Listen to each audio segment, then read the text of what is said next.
నమస్తే, welcome to our channel. నేను సౌజన్య.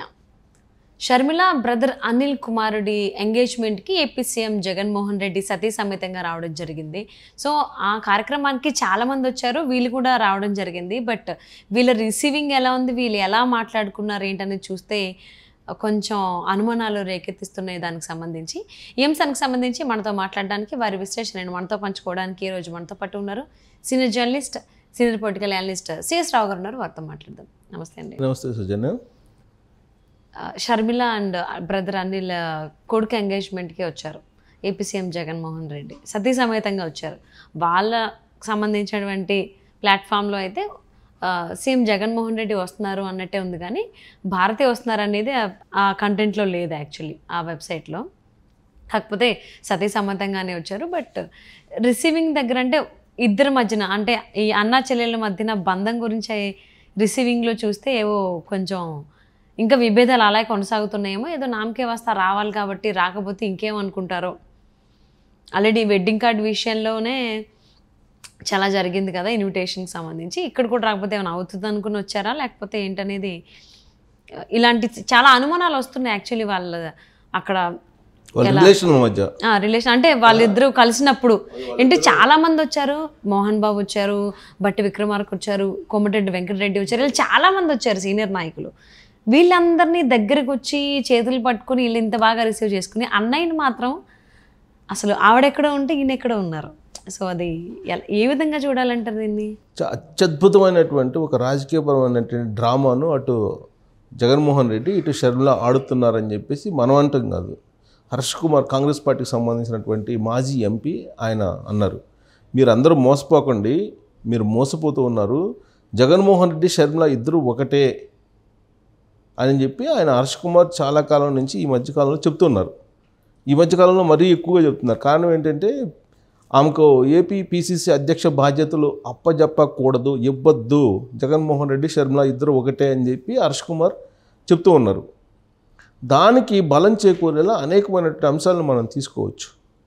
అసలు వాళ్ళిద్దరిలో తేడా ఉందా, వాళ్ళిద్దరు ఒకటేనా అనే దాని మీద చాలామంది చాలా రకాలుగా అపోహలు ఉన్నాయి, చాలా రకాలుగా అనుకుంటున్నారు, మాట్లాడుకుంటూ ఉన్నారు. అసలు అన్నా చెల్లెల మధ్య నిజమైనటువంటి విభేదాలు ఉన్నాయా లేవా అనేటువంటి సందేహం ఉన్నప్పుడు రకరకాలుగా చెప్తున్నటువంటి పరిస్థితుల్లో నాకు ఒక సీనియర్ జర్నలిస్ట్గా, నేను నాతోటి పనిచేసినటువంటి ఒక జర్నలిస్టు, అతను వైఎస్ ఫ్యామిలీకి అత్యంత సన్నిహితుడు. అతను నాకు చెప్పింది ఏంటంటే వాళ్ళిద్దరూ ఒకటే, చూసే వాళ్ళకు మాత్రమే అలా కనిపిస్తారు, వాళ్ళిద్దరూ ఒకటే, వాళ్ళిద్దరూ వేరు వేరని మీరు అనుకుంటున్నారా?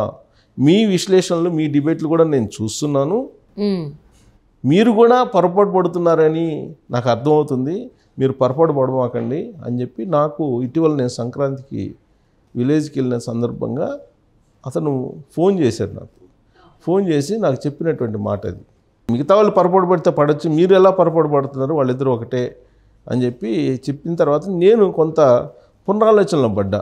సో మన విశ్లేషణలో తప్పే ఉందా, మన అబ్జర్వేషన్లో తప్పు ఉందా, లేదంటే గాసిప్స్ని మనం నమ్ముతున్నామా, ఊహాగానాలను నమ్ముతున్నామా, లేదంటే అసలు నిజంగానే వాళ్ళిద్దరికీ గ్యాప్ ఉందని చెప్పి మనం కూడా భావిస్తున్నటువంటి వాళ్ళల్లో ఒకళ్ళగా మనం ఉన్నామా, లేదంటే నా సహచరుడు అంతకుముందు పూర్వపు సహచరుడు చెప్పింది నిజమేనా అనేటువంటి డౌట్లు రకరకాలుగా నాకు గత 2 రోజుల నుంచి తిప్పుతూ ఉన్నటువంటి క్రమంలో ఇప్పుడు తారసపడింది ఏంటంటే, నిశ్చితార్థం సందర్భంగా మేనల్లుడి నిశ్చితార్థానికి జగన్మోహన్ రెడ్డి దంపతులు హాజరయ్యారు. సతీ సమేతంగా హాజరైనటువంటి కార్యక్రమం అది. ఈవెన్ వెంకటేశ్వర స్వామి దగ్గరికి కూడా సతీ సమేతంగా జగన్మోహన్ రెడ్డి వెళ్ళాడు. వెంకటేశ్వర స్వామికి సంవత్సరానికి ఒకసారి జరిగేటువంటి దసరా నవరాత్రులకు కూడా ఆయన వెళ్ళి పట్టు వస్త్రాలు సమర్పించాడు సతీ సమేతంగా. కానీ తన మేనల్లుడి నిశ్చితార్థానికి సతీ సమేతంగా ఆయన హాజరయ్యారు. అంటే విభేదాలు ఉన్నట్టా లేనట్టా అనే దాని మీద అనుమానాలు వస్తున్నాయి. సరే, మీలాంటి వాళ్ళు ఏమంటారంటే విభేదాలు ఉన్నాయి, వాళ్ళందరినీ ఆహ్వానించారు. షర్మిల వచ్చినటువంటి వాళ్ళని నిశ్చితార్థానికి అందరినీ ఆహ్వానించినటువంటి క్రమంలో అందరినీ చాలా ఆప్యాయంగా పలకరించారు, చాలా కృతజ్ఞతా భావాన్ని వ్యక్తం చేశారు వచ్చినందుకు. అందరి పట్ల ఆదరణ కలిగి ఉంది షర్మిల. కానీ అంత ఆదరణ సొంత అన్న మీద చూపించలేదు అనేది ఇప్పుడు నీ సందేహం, అంతే కదా? ఈవెన్ పెళ్లి కొడుకు రాజారెడ్డి కూడా అంత హ్యాపీగా ఉన్నట్టు అనిపించలేదు మావయ్యని చూడగానే, ఏదో అంటి ముట్టనట్టే ఉన్నారు ఇద్దరు కూడా.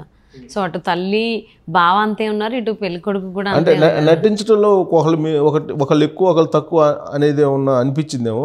బట్ అంటే నటనలో జీవిస్తున్నట్ట అని చెప్పి వాళ్ళ ఫ్యామిలీకి బాగా దగ్గర వాళ్ళు, వాళ్ళ ఫ్యామిలీని బాగా దగ్గర నుంచి చూసినటువంటి వాళ్ళు గత 20-30 సంవత్సరాల నుంచి అనే మాట ఏంటంటే, వాళ్ళు ఎవరికి వాళ్ళే నటిస్తున్నారు జీవితంలో.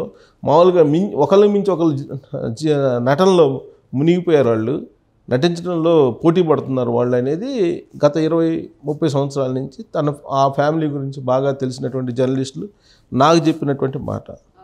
సో ఆ కోణం నుంచి నేను చూసినప్పుడు వాళ్ళు అసలు నటన లేకపోతే నిజమా అనేటువంటి సందేహం ఇప్పుడు నాకు కలుగుతుంది. ఇంతకుముందు ఏంటంటే నిజంగానే వీళ్ళిద్దరి మధ్య ఏదో గ్యాప్ ఉంది, అందుకే కొత్తగా పార్టీ పెట్టింది షర్మిల. వైఎస్ఆర్ తెలంగాణ పార్టీని పెట్టుకొని 3000 కిలోమీటర్ల పైగా ఆమె ఎందుకు పాదయాత్ర చేస్తారు, అంత రిస్క్ ఎందుకు తీసుకుంటారని చెప్పి నేను అనుకున్నాను. నేను కూడా అంత రిస్క్ తీసుకున్నారు అని అంటే ఖచ్చితంగా సంథింగ్ వాళ్ళ అన్నా చెల్లెల మధ్య ఏదైనా తేడా వచ్చి ఉంటుంది. తేడా వచ్చేసి ఏపీలోకి వెళ్తే బాగుండదు కాబట్టి, ఎలాగో మెట్టి నీళ్ళు కాబట్టి ఇక్కడికి వచ్చి తను ఇక్కడ స్థిరపడతారేమో అని చెప్పి అనుకున్నాను నేను. సీన్ కట్ చేస్తే ఆమె వైఎస్ఆర్ తెలంగాణ పార్టీని కాంగ్రెస్ పార్టీలో విలీనం చేశారని అంటే ముందు చూపుతోటి అన్నా చెల్లెలు ఇద్దరు ఆడుతున్నట్టు ఒక గేమ్గా అనిపించక మానదు. ఎందుకనంటే అసలు వైఎస్ఆర్ తెలంగాణ పార్టీని ఇక్కడ ఎందుకు పెట్టాల్సిన అవసరం వచ్చింది అని అంటే అప్పట్లో వినిపించినటువంటి మాటలు ఏంటంటే బీజేపీ వాళ్ళు పెట్టించారని చెప్పి అనుకున్నారు. దానికి అనుకోవడానికి కారణం ఏంటి, బీజేపీ జగన్మోహన్ రెడ్డి ఒకటే కాబట్టి వాళ్ళిద్దరికి కలిసి ఇక్కడ వైఎస్ఆర్ తెలంగాణ పార్టీని పెట్టి కొంత కాంగ్రెస్ పార్టీని నష్టం చేకూర్చేటువంటి ప్రయత్నం చేయాలి అనేటువంటి ఉద్దేశంతో పెట్టించారు అనేది ఒకటి అనిపించింది. అసలు విషయం జరిగింది ఏంటంటే ఇప్పుడు మొత్తం సినిమా అంతా అయిపోయిన తర్వాత, తెలంగాణలో సినిమా అంతా అయిపోయిన తర్వాత అర్థమవుతుంది ఏంటంటే కేసీఆరే వైఎస్ఆర్ తెలంగాణ పార్టీని పెట్టించారు. కేసీఆర్ వైఎస్ఆర్ తెలంగాణ పార్టీని పెట్టించి ఓట్ బ్యాంక్ని చీల్చుకుంటే కనుక మూడోసారి అధికారంలోకి రావచ్చు. సో కాంగ్రెస్ పార్టీ అధికారంలో రాకుండా ఉండడానికి ఈ వైఎస్ఆర్ తెలంగాణ పార్టీని ప్రవేశపెట్టాడు. సీన్ కట్ చేస్తే రీసెంట్గా జరిగినట్టు అసెంబ్లీ ఎన్నికల్లో కాంగ్రెస్ పార్టీ అధికారంలోకి వచ్చింది కాబట్టి ఇక్కడ ఈ దుకాణం అవసరం లేదు కాబట్టి ఈ దుకాణాన్ని మూసేయని చెప్పి చెప్తే మూసేశారు. ఈ దుకాణం మూసేసి ఆల్టర్నేటివ్ ఇప్పుడు దేశవ్యాప్తంగా పరిస్థితులను కనుక చూస్తుంటే ఎన్డీఏకి ఇండియా కూటమి రెండింటికి ఏది కూడా పూర్తి మెజారిటీ వచ్చేటువంటి అవకాశం లేదు. హంగ్ ఏర్పడేటువంటి అవకాశం ఉంది, కేంద్రంలో హంగ్ ప్రభుత్వం ఏర్పడే అవకాశం ఉందని చెప్పి ప్రశాంత్ కిషోర్ ఇటీవల చెబుతున్నటువంటి మాటలు. బహుశా వాటిని బేరీజ్ వేసుకొని లేదంటే వాటిని విశ్వసించే జగన్మోహన్ రెడ్డి ఇంకొక దుకాణాన్ని తెరవాలని అనుకున్నారు. ఆ దుకాణాన్ని ఇప్పుడు ఆంధ్రప్రదేశ్లో షర్మిల ద్వారా ప్రారంభించారు. అది కూడా ఎందుకంటే ఆల్రెడీ మూసున్నటువంటి దుకాణాన్ని పాత దుకాణాన్ని మళ్ళీ కొత్తగా తెరిస్తే బాగుంటుందని చెప్పి కాంగ్రెస్ పార్టీ ఆల్రెడీ అక్కడ భూస్థాపితం అయింది కాబట్టి ఆ భూస్థాపితమైనటువంటి కాంగ్రెస్ పార్టీని ఎంతో కొంత బలోపేతం చేయాలంటే ఇప్పుడు షర్మిలను అక్కడ షర్మిలను ప్రవేశపెట్టడానికి ఆల్రెడీ ఆయనే కేసీ వేణుగోపాల్ తోటి ఎప్పుడో మాట్లాడాడు. సో ఆ క్రమంలోనే ఆ కాంగ్రెస్ పార్టీలో చేరారు. ఇదంతా కూడా కర్ణాటక డిప్యూటీ సీఎం డీకే శివకుమార్ ద్వారా జరిపినటువంటి వ్యవహారం. సో డీకే శివకుమారు, వైఎస్ ఫ్యామిలీ వీళ్ళందరూ కూడా ఒకటేను. వ్యాపార భాగస్వాములు కానీ లేదా బినామీ వ్యవహారాలు కానీ లేదంటే వ్యాపారంలో ఇచ్చిపుచ్చుకునేటువంటి కిట్ ప్రోకో వ్యవహారాలు కానీ చేసేటువంటి బ్యాచ్ ఇదంతా కూడా. సో ఈ బ్యాచ్లో షర్మిల, జగన్మోహన్ రెడ్డి, డీకే శివకుమార్ వీళ్ళందరూ ఉన్నారు. సో ఇదంతా డీకే శివకుమార్ ద్వారా నడిపినటువంటి ఒక గేము జగన్మోహన్ రెడ్డి అనేది వినిపిస్తుంది. సో దాంట్లో భాగంగానే ఆంధ్రజ్యోతిని ఉపయోగించుకున్నారు, ఆంధ్రజ్యోతి ఛానల్ని ఉపయోగించుకున్నారు. ఫస్ట్ షర్మిల వచ్చింది, లీకులు కూడా ఆంధ్రజ్యోతికి పేపర్కి ఇవ్వడం జరిగింది. నిజంగా నమ్మారు అందరూ. సో ఇప్పుడు ఫస్ట్ దుకాణం తెరిచారు, మూసేశారు. ఇప్పుడు రెండో దుకాణం ఏంటి, ఇప్పుడు కనుక ఒకవేళ కేంద్రంలో కనుక ఇండియా కూటమి కనుక ఏర్పడితే అప్పుడు జగన్మోహన్ రెడ్డిని అరెస్ట్ చేయకుండా, జగన్మోహన్ రెడ్డి జైలుకు పోకుండా కాపాడేందుకు ముందుగానే తన చెల్లెల్ని కాంగ్రెస్ పార్టీలో అలా ప్రతిష్ఠించారు అనేది ఒకటి వినిపిస్తుంది. ఇలాంటి పరిణామాలు, ఇలాంటి ఆరోపణలు, ఇలాంటి అపోహలు, ఇలాంటి గాసిప్స్ నడుమ జరిగింది నిశ్చితార్థం. ఈ నిశ్చితార్థానికి సంబంధించి జరిగినటువంటి వ్యవహారాన్ని కనుక అటు చూస్తే కనుక సహజంగా భారతితోటి కొంత గ్యాప్ ఉన్నమాట వాస్తవం అనేది ఇప్పుడు తాడేపల్లి వర్గాలు చెప్తున్నాయి. ఎప్పటి నుంచో భారతితోటి కొంత ఇబ్బందికరమైన లేదంటే కొంత గ్యాప్ ఉందనేది సహజంగా ప్రతి ఫ్యామిలీలో కూడా ఆడపడుచుకి కొత్తగా వచ్చిన కోడలకి కొంత గ్యాప్ ఉంటుంది సహజంగా. ఏదో కొన్ని ఫ్యామిలీలు తప్ప సహజంగా ఉంటాయి. దానికి తోడు ఆస్తులు గొడవలు ఉన్నాయని చెప్పి అంటున్నారు. బట్ ఆస్తుల గొడవలకు సంబంధించి క్లియర్గా ఆస్తులన్నింటినీ కూడా జగన్మోహన్ రెడ్డి ఇటీవల కాలంలో పంచిచ్చాడనేది నాకు సన్నిహితంగా ఉండేటువంటి ఒక సీనియర్ మోస్ట్ జర్నలిస్ట్ ఇంటర్వ్యూలో చెప్పినటువంటి మాట. నా ఇంటర్వ్యూలోనే చెప్పారు ఆయన. సో కాబట్టి ఆస్తులకు సంబంధించినటువంటి వివాదం వాళ్ళిద్దరి మధ్య లేదు. సో లేకపోయినా కానీ రాజారెడ్డి ఎంగేజ్మెంట్ లో మాత్రం ఇద్దరు దూరంగానే ప్రవర్తించారు. షర్మిల కానీ జగన్మోహన్ రెడ్డి కానీ విజయమ్మ మాత్రమే చాలా దగ్గరికి వెళ్ళి మాట్లాడడం జరిగింది. నేను చెప్తా, జగన్మోహన్ రెడ్డి వచ్చినటువంటి క్రమంలో ఫస్ట్ అందరూ ఆహ్వానిస్తున్నారు, షర్మిలను కూడా పలకరించారు. షర్మిల కూడా పోయి ఆహ్వానించారు వాళ్ళ అన్నని. ఫేస్ లో అంతమందిని పిలిచినప్పుడు ఏదైతే స్మైల్ ఉందో ఆ స్మైల్ అనేది జగన్మోహన్ రెడ్డి చూసినప్పుడు స్మైల్ రాలేదు. చాలా అంటి ముట్టనట్టే ఉన్నారు. అది మనం వీడియోలో విజువల్స్ లో కూడా మనం చూసాము. సో అది కేవలం నటన లేకపోతే నిజంగానే వాళ్ళిద్దరి మధ్యన మనస్పర్ధలు ఉన్నాయనేది ఇంతకు ముందులాగా నవ్వుతూ ఇద్దరు చట్టపట్టాలు వేసుకుంటూ అన్న చెల్లెల మాదిరిగా అందరూ చట్టపట్టాలు నవ్వుకుంటూ ఉంటే అసలు ఈ డిస్కషనే రాదుగా, ఈ విశ్లేషణ రాదుగా. సో అదే ఇంకా రాబోయేటువంటి రోజుల్లో మీరు అన్నట్టు లేదా మీకు తెలిసినటువంటి జనాలు అన్నట్టు 2-3 సార్లు దగ్గర రమ్మని చెప్పి పిలిచాడు జగన్మోహన్ రెడ్డి షర్మిలని. సో ఆమె ఏదో వాళ్ళ మదర్ పక్కన నుంచి వాళ్ళ హస్బెండ్ పక్కన నుంచున్నారు. వాళ్ళ హస్బెండ్ వదిలిపెట్టి అయితే జగన్మోహన్ రెడ్డి దగ్గరికి వచ్చి నుంచోరు కదా. సహజంగా ఏంటంటే హస్బెండ్ వైఫ్ పక్కన నుంచి ఫోటోలు తీసుకుంటారు పెళ్ళిళ్ళు.